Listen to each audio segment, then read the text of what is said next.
Coach Neil Craig likened it to being stuck in the mud, saying his Crows had been spinning the wheels in recent weeks and needing a fast and acrobatic start at home to West Coast. He's hung on to it.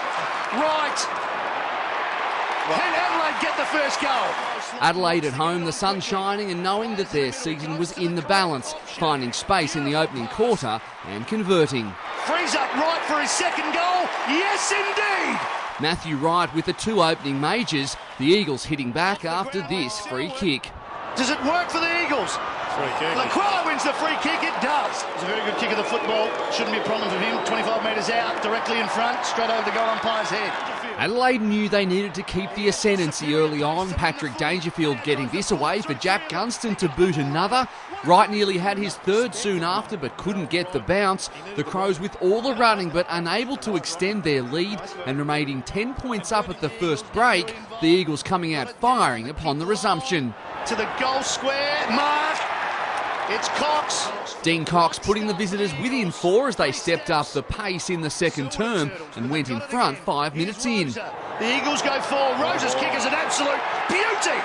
The Crows couldn't buy a goal in the second, West Coast extending their lead to 9 through Mark Lacroix. Sausage, he's a beautiful kick. He's a wonderful kick. The Eagles solidly winning the Battle of the Birds, Matt Prittis goaling, Lacroix nearly grabbing another. Quick hands, Lacroix, the danger man, hits the post. Can you believe it? Luke Shuey though picked up the slack with a set shot and the news got worse for the Crows. It'll go all the way, it doesn't matter. Standing on the line is Kennedy. Lacroix then got his third late in the half, the Eagles turning a 10-point deficit into a 34-point lead with a huge second quarter. After conceding 7 straight majors, the Crows needed a good start to the third and Bernie Vince provided. Rory Sloane backing it up with another as Adelaide showed some signs of a comeback. Sloane from 55, tight on the boundary. He'll take a big kick. It'll take a big kick. It's a goal to Sloane. The Crows' defence, though, wasn't matching its attack. Mark Nikoski goaling to steady the ship after a poor chase by the Adelaide midfield, leaving their forwards to do the work. 16 goals 3 coming into the game. Continues in that vein. The gap closing to 22 midway through the term. Time for a streaker. Here he is, the young kid, and this is right in the play here. And I've just watched him like you, Matty. He's just gone out the back of the grandstand and walked out of the stadium. 30,000 no doubt wishing he got run over, while the Crows needed more reward for their effort. Richard Douglas providing. Good give to Douglas. Says, take that, son. You kick the goal. Adelaide closing to 15. Douglas suddenly finding form. Douglas again. Can he kick 2 in a minute? Bounces. Bounces through.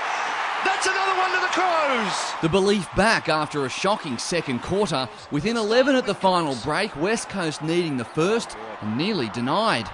It's not through yet. Now it is. It finishes with Nikoski. Nikoski had another soon after and the Eagles suddenly led by 4 goals. They put the foot down and the game away. Rosa from outside 50 sets sail for home. Matty Rosa. West Coast going to sleep in the first and third quarter but waking up with big runs to post a 7th win of the season. Mark Lacroix getting 5, while for Adelaide it was a 3rd straight flogging, this one by a healthy 39 points. Will McCloy, Big Pond Sport.